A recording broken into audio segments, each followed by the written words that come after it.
पीथमपुर में भोपाल की union carbide के कचरे के निष्पादन को लेकर आज एक महत्वपूर्ण बैठक आयोजित की गई।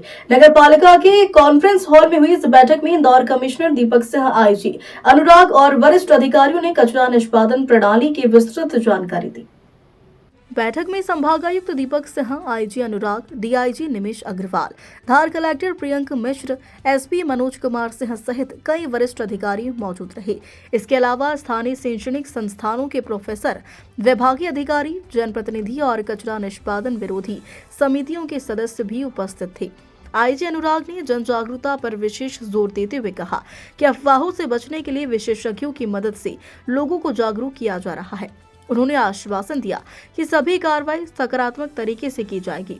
भाजपा नेता संजय वैष्णव ने नगरपालिका की आर्थिक चुनौतियों को उठाते हुए विशेष बजट की मांग की, जिससे शहर का विकास प्रभावित न हो। कमिश्नर दीपक सिंह ने स्पष्ट किया कि कचरे का निष्पादन पूरी तरह वैधानिक तरीके से किया जाएगा। उन्होंने आश्वासन दिया कि इस प्रक्रिया से किसी भी तरह की जनहानि या स्वास्थ्य समस्याएं नहीं होगी। पेयजल और वायु प्रदूषण जैसी चिंताओं पर निरंतर निगरानी रखी जाएगी। उन्होंने कहा कि जो भी व्यक्ति प्रक्रिया को समझना चाहता है वह विशेषज्ञ टीम से संपर्क कर सकता है। बैठक में पीथमपुर बचाव समिति के अध्यक्ष डॉक्टर हेमंत हिरोले ने कहा कि हमारे पूछे गए सवालों के जवाबों से हम संतुष्ट नहीं हैं। उन्होंने आरोप लगाया है कि सरकार माननीय हाई कोर्ट और पीथमपुर की जनता को गुमराह कर रही है। कहा कि हम माननीय हाई कोर्ट का, सरकार का और सभी के फैसले का सम्मान करते हैं, लेकिन अगर अचानक कोई घटना हो गई तो यहाँ चिकित्सा की कोई तैयारी नहीं है। मामूली बीमारों को यहाँ से तत्काल इंदौर के अस्पताल में रेफर कर दिया जाता है। हम भी चाहते हैं कि कचरे का निष्पादन हो, लेकिन सही स्थितियां हो, सही जगह हो, लेकिन यहाँ तो सभी को गुमराह किया जा रहा है। उन्होंने मध्य प्रदेश पर्यूषण बोर्ड पर भी आरोप लगाए। साथ ही चेतावनी देते हुए कहा कि जैसे ग्रीन कॉरिडोर बनाकर 12 कंटेनर में कचरा लाया गया, वैसे ही वापस ले जाना पड़ेगा। 18 फरवरी तक आंदोलन जारी रहेगा। अगर कचरा वापस नहीं भेजा जाता है तो एक बार फिर 3 जनवरी जैसा बंद का आह्वान किया जाएगा। धार से अमर वर्मा की रिपोर्ट। आपके जो सवाल थे किस तरह का यहाँ पर आपको भाई साहब, ये यूनियन कार्बाइड का जो कचरा है जहरीला, ये मामूली कचरा नहीं, ये कोई केमिकल इंडस्ट्रीज़ का कचरा नहीं, ये वर्ल्ड डिजास्टर का है। और कई वर्ल्ड के वैज्ञानिक इस पे काम कर चुके हैं। आप कई बार सर्च कर ले कहीं पे भी, क्योंकि यूनियन कार्बाइड के कचरे पे जो अवशेष है, नेप्थॉल, निथिलीन, टेट्राक्लोरीन, डॉक्सिन, फ्यूरान जैसे केमिकल, जहरीले केमिकल है जो कैंसर किंग पाए जाते हैं। अगर वो कहीं पे भी अगर लैंडफिल भी हो जाते हैं तो भी कैंसर होना है, अगर गैसों में जाते हैं तो भी कैंसर होना है। और ये इसको इतने हल्के से ले रहे हैं। और पहली बात है, केंद्रीय पोल्यूशन बोर्ड की मानक की बात करें, गाइडलाइन की बात करें, इन्होंने तो पहले ही शर्त में वो रामकी को ही अवॉइड कर दिया। TSDP की गाइडलाइन है 500 मीटर के अंदर कोई भी मध्यवर्ती हजार्ड प्लांट नहीं होना चाहिए। वो उनके ही गाइडलाइन में, उनके एफिडेविट में उन्होंने माननीय उच्च न्यायालय में दिया है कि भाई 200 मीटर के अंदर है, मतलब वो प्लांट ही अवैध है, वो प्लांट ही हटाना चाहिए। अगर वो प्लांट हटाना चाहिए तो यूनियन कार्बाइड का कचरा जलाने योग्य ही नहीं। कई बात उन्होंने गलत बात करी। उन्होंने डीजल कितना डालेंगे, डीजल से होने वाले प्रदूषण की बात नहीं करी। वो पानी ला, वो पानी का क्या होगा, पानी की उन्होंने ड्रायर में डालेंगे, भाई आप गैस वो करोगे, वो पानी दूषित होगा, उस पानी का आप क्या करोगे, पानी को क्या छोड़ोगे।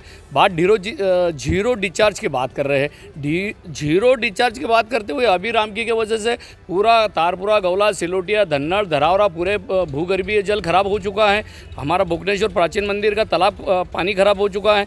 और ये बोलते जीरो, भाई रामकी प्लांट ही जीरो डिस्चार्ज नहीं दे पा रहा। तो यूनियन कार्बाइड में अगर ऐसा होता है तो निश्चित ही 40 साल पुराना हादसा पीथमपुर में दर्शाया जाएगा। हमने कई बार टेक्निकल सवाल करे, हमारे एक भी टेक्निकल सवाल का जवाब नहीं दे पाए। लिपापोती, तुमने एक कोई भी बात है तोते जैसी बात करी, तुमने कागजों पे बता रहे, भाई वह प्रमाणित रूप से भी क्या है क्या नहीं, ये अनिश्चित है। और हम लोग इसका विरोध करते हैं। पीथमपुर बचाव समिति और हमारे सभी सामाजिक संगठन जिस प्रकार से हमने 3 जनवरी को विरोध करा, ऐसे विरोध हमारा सतत आगे रहेगा। लेकिन यूनियन कार्बाइड का जहरीला कचरा हम लोग पीथमपुर में नहीं जलने देंगे। आप लोगों के कई सवाल थे, उनके जवाब भी उन्होंने दिए हैं, क्या आप संतुष्ट हैं? कहाँ से सवाल का जवाब दिया? पहला सवाल था मेरा TSDP का, उन्होंने अनुमानक का पालन किया कि नहीं किया? नहीं किया, क्योंकि 500 मीटर के आते नहीं। इन्होंने ये तो सुप्रीम कोर्ट को गुमराह कर रहे हैं। सुप्रीम कोर्ट ने कहा है, सुप्रीम कोर्ट के 3/12 के आदेश में है, 7वें पारे में, safe transportation and safe disposal, भाई आपने सेफ ट्रांसपोर्टेशन तो कर लिया, ग्रीन कॉरिडोर बन गया, लेकिन सेफ जोन नहीं है ना ये सेफ जोन होता है तो ये राम की प्लांट ही पहले पहली प्रदूषित है, तो इसको सेफ जोन कैसे कहा जाओगे? ये तो माननीय न्यायालय का, पूरी सरकार इसको गुमराह कर रही है और माननीय न्यायालय के आदेश का अवमानना कर रही है। हम तो मानते कहीं ना कहीं सरकार मध्य प्रदेश के हाई कोर्ट के उच्च न्यायालय को गुमराह कर रही है और पीतमपुर के पूरी जनता को गुमराह कर रही है, क्योंकि माननीय सरकार ने यह कहा था 3 जनवरी को कि हम पीतमपुर की जनमानस की भावना न्यायालय में रखेंगे, लेकिन आज तक रिव्यू पिटीशन नहीं लगाया।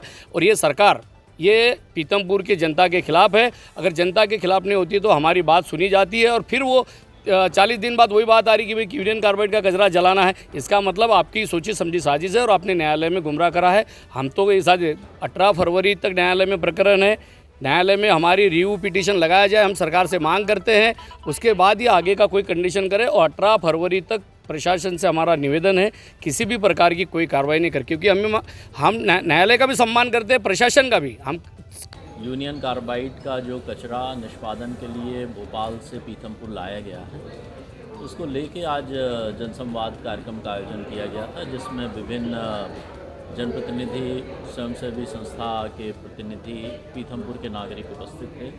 हमने पूरी प्रक्रिया को आज सबके समक्ष रखा है। एक वीडियो फिल्म के माध्यम से भी कचरा निष्पादन की पूरी प्रक्रिया बताई गई है। लोगों के जो प्रश्न थे, शंकाएं थी, उनके जो भी जिज्ञासाएं थी, उनके बारे में जवाब दिया गया है और हमने उनको सभी को आश्वस्त किया है कि ये जो पूरी प्रक्रिया है ये बहुत ही सुरक्षित ढंग से निष्पादित की जाएगी। लोगों के स्वास्थ्य पर कोई विपरीत प्रभाव नहीं पड़ेगा और हमने सारी बातों को सबके सामने रखा है। और मैं समझता हूँ कि जिला प्रशासन धार के द्वारा भी विगत 1 महीने से विभिन्न गाँवों में, वार्ड्स में, स्कूल, कॉलेज में, इंडस्ट्रीज़ में इस विषय को जनसंवाद के माध्यम से सभी के समक्ष रखा गया है और ये सहमति बन रही है कि इस कचरे के निष्पादन में किसी प्रकार के स्वास्थ्य की हानि नहीं होगी। अब इसमें आगे हम लोग क्या कार्रवाई करना है इसके बारे में चर्चा करके निर्णय करेंगे।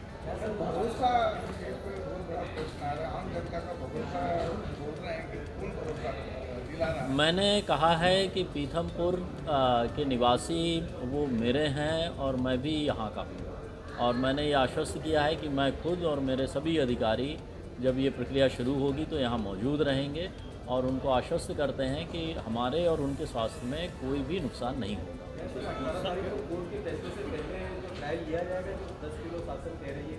अब वो विषय जब आएगा तब हम उसके बारे में बताएंगे।